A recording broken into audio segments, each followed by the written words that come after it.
En nuestra clase anterior habíamos hablado de que para calcular el EVA necesitábamos unas variables financieras. Respecto a esas variables y frente al material que se les entregó, no sé si hay alguna pregunta y con mucho gusto la respondemos antes de proseguir con nuestra exposición. Doctor, yo ya me cuento las lecturas, pero están como confusas. ¿Qué variables necesitamos para calcular el EVA? Perfecto. Necesitamos básicamente saber lo que es la devaluación, ¿cierto? Otra variable que tenemos que tener en cuenta es la rentabilidad de los bonos del Tesoro de los Estados Unidos de Norteamérica, algo que se llama riesgo bolsa, riesgo beta, riesgo país y la inflación en los Estados Unidos de Norteamérica. Esas son básicamente las 6 variables que vamos a trabajar. Entonces tengo una pregunta. ¿Por qué la devaluación del país y cómo se calcula? La devaluación del país, muy sencillo. Hasta hace poco nosotros estábamos viendo que teníamos una moneda revaluada. ¿Qué quiere decir? Que por cada el dólar estaba perdiendo bastante terreno frente al peso. Y no le pasaba solamente al peso colombiano, le estaba pasando a todas las monedas latinoamericanas. Pasó ese fenómeno en Brasil, pasó ese fenómeno en Perú y está pasando con Chile. Hoy la realidad es diferente. Hoy tenemos un dólar supremamente costoso, ¿cierto? Entonces, la pregunta es, ¿cómo calculamos la devaluación? Entonces, es muy sencillo. Tomamos la tasa representativa del mercado, la TRM, que teníamos el 31 de diciembre del año 2014. Buscamos la tasa representativa del mercado a la fecha que estamos haciéndolo. Si es por decir algo, supongamos 20 de marzo, entonces decimos 20 de marzo del año 15, ¿cuánto era la tasa? La diferencia entre los dos valores la dividimos entre la tasa representativa del mercado, que estaba 31 de diciembre de 2014, y multiplicamos por 100. Ahí nos da la evaluación acumulada, que en este momento está como en un 23% más o menos, ¿correcto?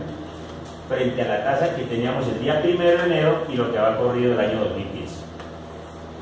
¿Qué otra pregunta hay frente a las variables que tenemos que emplear para calcular el EVA? ¿Por qué hay que calcular el riesgo país si es igual para todos los países? Excelente pregunta. No es igual el riesgo país para todos los países por una sencilla razón. No es lo mismo invitar a un inversionista a que venga a Colombia a decirle a un inversionista que vaya a Brasil. Obvio, todos los países tienen problemas de seguridad social, pero no todos tienen un problema como el que tenemos nosotros, que es un problema de orden público. Y miren que de pronto ustedes no lo han mirado desde ese punto de vista, pero ¿qué pasaría si, por decir algo, se logra firmar la paz con las conversaciones que existen en este momento en La Habana? Mejorarían las condiciones, porque en este momento el riesgo país que tiene Canadá es muy diferente al riesgo que tenemos nosotros, porque tenemos un problema de orden público, y es un problema de orden público de 50 años, y el problema es que tenemos guerrilla. Países como Chile no tienen guerrilla, países como Brasil no tienen guerrilla, países como Perú no la tienen. Entonces, ese riesgo país incide en que la calificación nuestra sea más baja que de otros países. Por eso regularmente la calificación nuestra es una calificación negativa. En este momento estamos hablando de un riesgo país del menos 0,04. ¿Respondí a su pregunta? Pues, con mucho gusto. Tengo una pregunta. ¿Por qué es necesario tener en cuenta la rentabilidad de los bonos del Tesoro de los Estados Unidos? Gústenos o no, los Estados Unidos de Norteamérica serán hoy por hoy, a pesar de todas sus dificultades económicas que tienen, serán la primera potencia a nivel mundial, todavía sigue siendo. Obvio que de pronto China los ha superado en algunos productos y que hoy tienen inundado el mercado, sí, eso es cierto, pero démonos cuenta que finalmente la moneda de los negocios sigue siendo el dólar norteamericano. ¿Por qué se tiene que tener en cuenta la rentabilidad de los bonos del Tesoro de los Estados Unidos? Si ustedes invierten en una empresa, por decir algo, la empresa XYZ, esa empresa se puede quebrar, porque hoy puede ser una empresa próspera, mañana puede ser una empresa que no es dificultad y se quebró. Démonos cuenta de lo que pasó con la Enron en Estados Unidos, donde la gente, los pensionados y la gente del común invertía sus ahorros porque era una empresa muy sólida aparentemente, pero resulta que no había tal solidez, eran unas cifras infladas que de un momento a otro se cayeron como castillo en naipes. Entonces todas las empresas son susceptibles de quebrarse. Se supone que ¿cuál empresa no se quebrará nunca? La economía de los Estados Unidos. Tenemos cuenta que han tenido dificultades. Hace año y medio tal vez, el señor presidente Obama tuvo que llamar al Congreso para decirle: amplíe el techo de la deuda, porque ellos manejan techo piso. ¿Qué pasaba si no amplían el techo de la deuda? Se quebraba la economía. Y cualquier economía que se quiebre acaba con el traste de todas las finanzas de esos países. Entonces, es la inversión más segura que hay actualmente en el mundo, la inversión en bonos del Tesoro de los Estados Unidos, porque jamás está previsto ni se está contemplado que se va a quebrar la economía norteamericana. Es hoy la economía más segura del mundo. ¿Qué otra pregunta de pronto ha surgido frente a esas variables que yo acabo de mencionar? Ya le despejamos aquí al compañero el tema de la evaluación, creo que le quedó claro, sí, señor. Allí a mi colega también ya le despejamos el tema de la rentabilidad de los bonos de los Estados Unidos. Perfecto. Y también el tema de lo del riesgo país, que ya dijimos que es un fenómeno que tenemos nosotros por el hecho de manejar una situación de orden público y más exactamente tener movimientos guerrilleros. ¿Qué otra pregunta hay frente a las demás variables? ¿O está todo claro?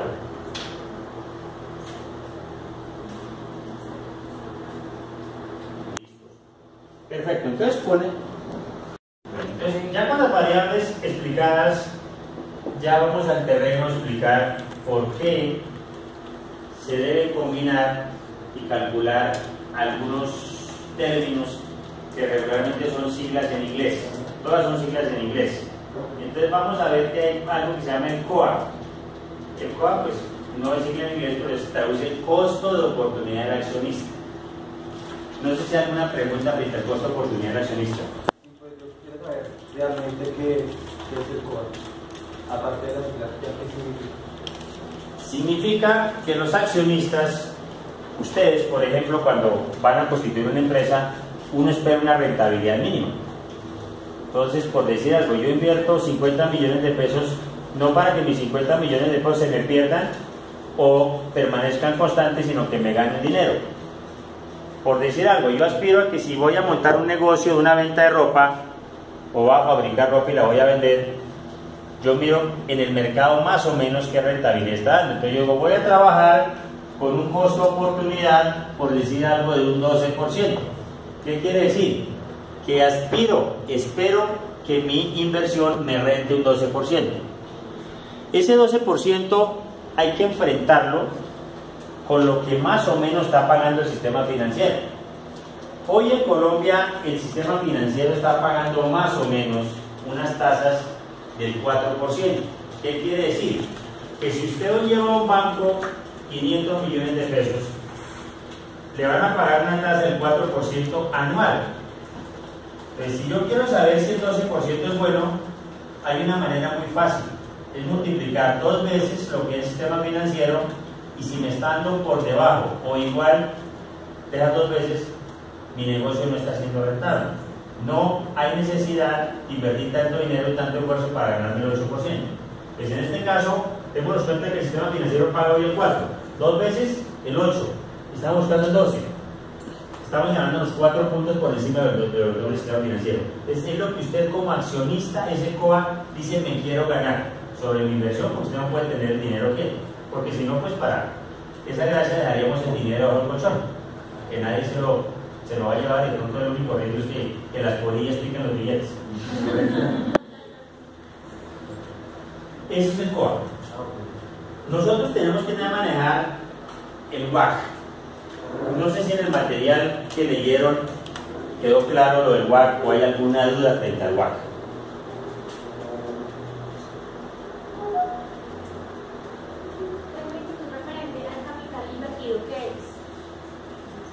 El capital invertido, como dijimos, tiene que ver con la depuración que hacemos del balance. Tenemos un balance inicial que se llama un balance histórico, retiramos las partidas no operacionales y llegamos ¿a qué? A un balance económico.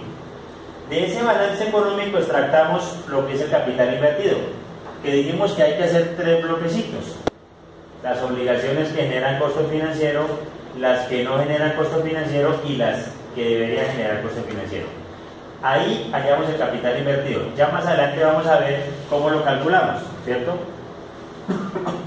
Que es tomando el patrimonio, ¿cierto?, menos el total de los activos, o de otra forma, que es coger las obligaciones que generan costo financiero más las que deberían generar costo financiero.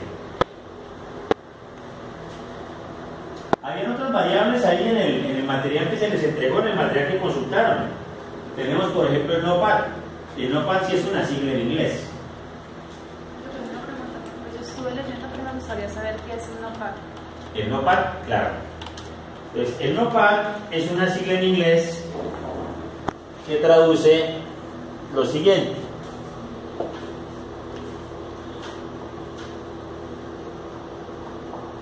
NOPAT, que es la utilidad neta, ¿cierto?,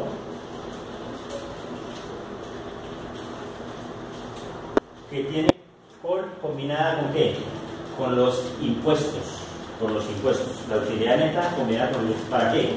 Para sacar la tasa real. Porque finalmente la tasa que calculamos en el estado de resultados es una tasa que no nos muestra la tasa real. Entonces, esa es la explicación del NOPAT. Es la utilidad después de los impuestos, ¿sí?, que hay que depurar. ¿Correcto? Hay que depurar. ¿Qué otras variables les causaron ahí curiosidad?